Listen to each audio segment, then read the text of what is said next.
Hello, my dear. It's Maria again. I hope you are doing well. Thanks for watching my video. Today I tell you the story of actress Rebel Schwarz. She's now a star, but her debut was laborious.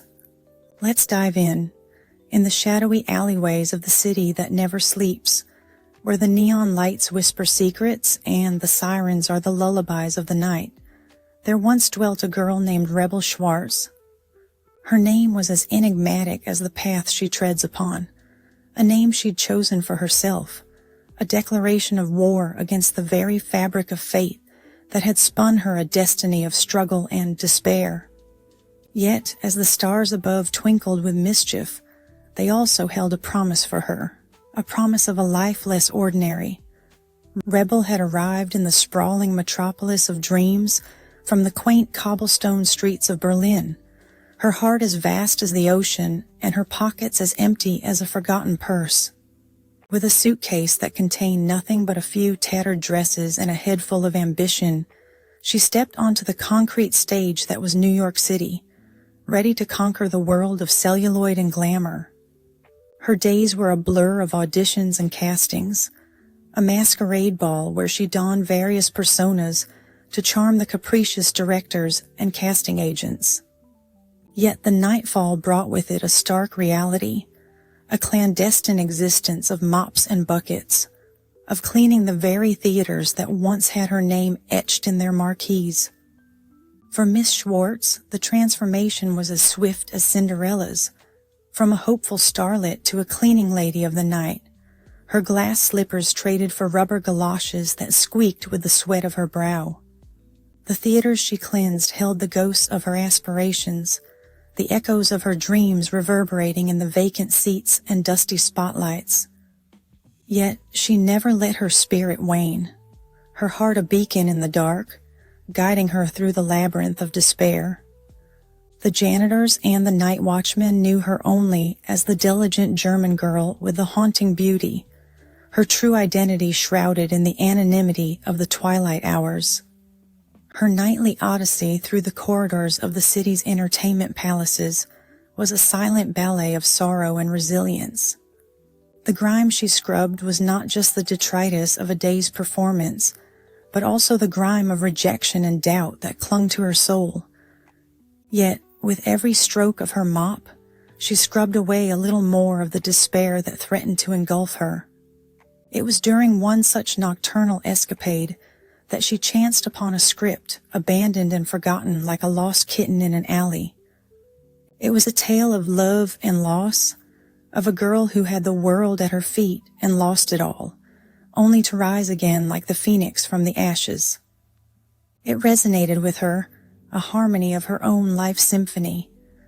In the quiet solitude of the night, she began to recite the lines, her voice a soft whisper that danced through the shadows, giving life to the words on the page.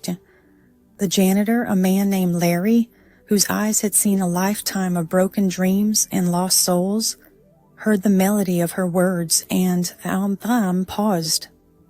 He watched from afar, the brim of his hat pulled low, as the girl who swept his floors became a woman of fire and passion.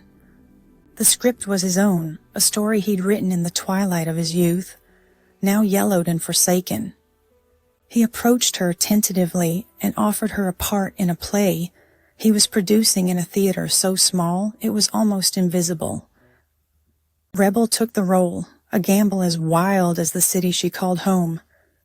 The play was a hit, a small spark in the vast universe of Broadway, but a spark that grew into a flame, licking the heels of the big players, the ones who had once dismissed her with a cold, practiced smile.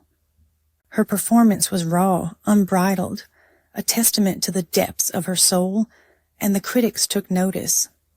They whispered her name in the same breath as the greats, the divas who had once looked down upon her. Her rise was meteoric, a tale that could only be scripted by the gods of fate themselves. The city that had once been her adversary now laid its treasures at her feet. The very theaters that had once echoed with her solitary whispers now reverberating with her applause. Yet she never forgot the nights spent on her knees, the mop a scepter in her hand, the janitor's closet her kingdom. For it was in those moments of quietude that she had discovered the true essence of her character, the rebel within, the warrior who dared to dream. Rebel Schwarz, the girl from Berlin, the cleaning lady of Broadway, had become a star, a beacon for those who dared to believe. Her story was a sonnet to the human spirit, a ballad of hope that resonated through the canyons of skyscrapers, a tale penned by the hand of destiny and delivered with the flourish of Truman Capote's own quill. And so, as the curtains closed on another standing ovation, and the lights dimmed to the sound of her name, she stood in the wings, her hands calloused from the day's toil, her eyes shimmering with unshed tears. For she knew that the greatest performance of her life was not the one she had just given, but the one she had lived, the role she had played from the shadows into the spotlight. And in the quietude of the night, as she stepped out into the cold embrace of the city, she was no longer just Rebel Schwarz, the janitor's muse. She was Rebel Schwarz, the woman who had danced with the stars and lived to tell the tale. That's all for today. Thank you for having listened to me until the end of the story. See you in another video. I wish you a superb day. Bye-bye.